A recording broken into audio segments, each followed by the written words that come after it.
J'aime pas les juifs. C'est bien fait pour eux.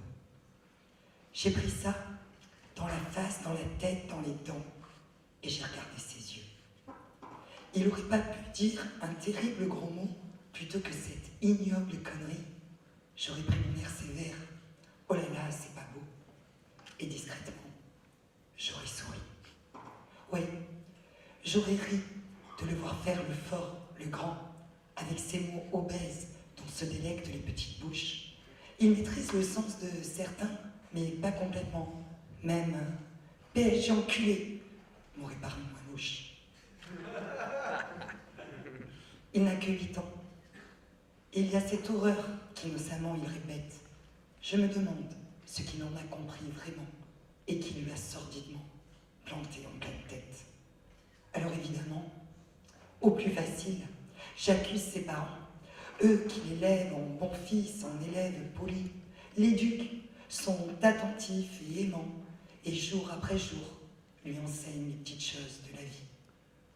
Lui parle-t-il aussi ouvertement de cul ou de porno, juste après la pub Viagra sur TF1?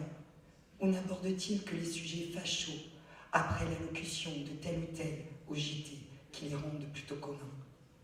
Fallait-il lui faire un simple rappel à la loi, comme s'il avait volé un pauvre stylo, ou désigner, comme ça, avec ce doigt, ceux qu'il aime, mais finalement sont des salauds? La vérité des adultes sort de la bouche des gamins, et ne venez pas me dire qu'il s'agit encore d'une anecdote. Je me suis sentie impuissante et pas vraiment bien, en projetant que dans 10 ans, lui aussi, il vote.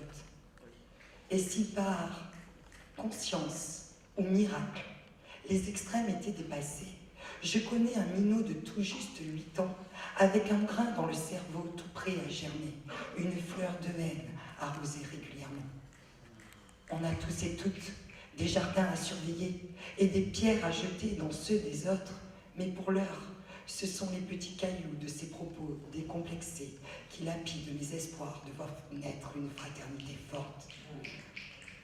Alors il ne le sait pas, parce qu'il n'a que 8 ans.